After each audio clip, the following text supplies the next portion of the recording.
I thought she might have reappeared for a final fitting. Jessica spoke tactfully.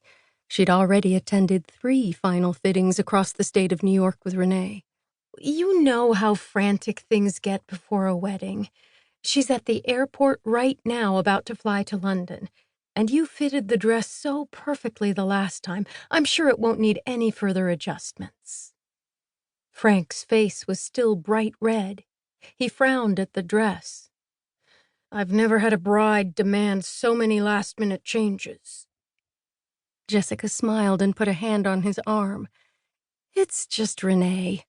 She changes her mind about everything. Believe me, I know. Jessica moved slowly around the dress under the muted lights of the showroom. This was New York. There were no bright white lights to show wrinkles or bumps that celebrities didn't want to see. The now pale pink sequins and beads caught the light just perfectly, giving the whole dress a magical hue. Each of Renee's 4 dresses was entirely different. This was the most traditional, previously in white, but now in the palest of pinks.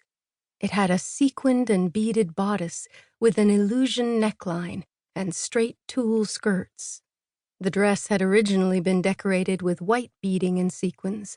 Then, last time she'd come for a fitting, Renee had insisted they all be replaced with pale pink. Jessica let out a little sigh.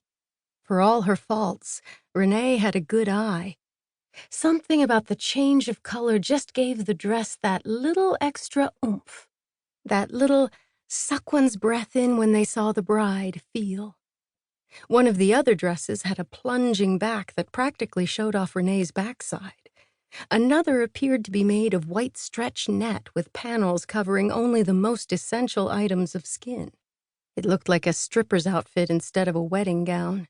The third was ultra-slim fitting, showing off Renee's curves with an enormous fishtail at the back.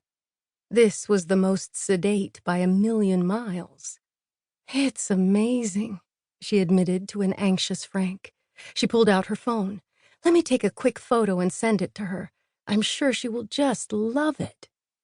Frank gave a nervous cough as he held the gown. I thought she might have had second thoughts about the veil she'd chosen. The white doesn't look quite right now the dress has changed tone. Jessica smiled. Frank nodded to where a garment bag was hanging up as she snapped the photo and pressed send. So I've given you 2. The original and the same veil made in palest pink. I think it will match perfectly. Jessica planted a kiss on the side of his cheek. Frank, you're a miracle worker. Thank you for this. Our bride is going to be beautiful. As Frank carefully packaged the dress for transport, Jessica could feel a tiny bit of the tension start to release from her shoulders. This was the last thing she had to do before she headed home to pack for London.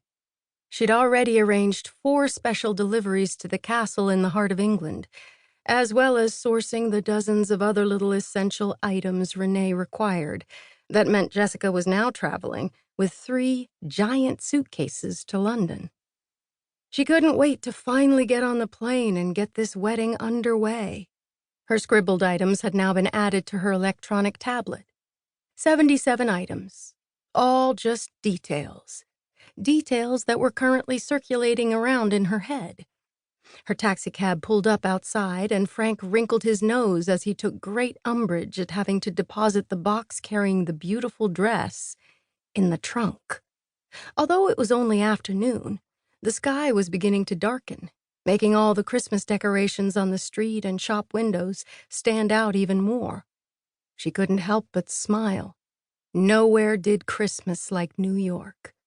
The tree at the Rockefeller Center, the ice rink, the red and gold decorations at her favorite department store, all things that just made the holiday season sparkle in New York. She'd already given the cab driver her address, so Jessica leaned back against the leather seats as her phone rang again. She didn't recognize the number as she pressed the phone to her ear. Jessica Christie. Jessica, it's Renee. She must be using the phone in first class. What can I do for you? Flower.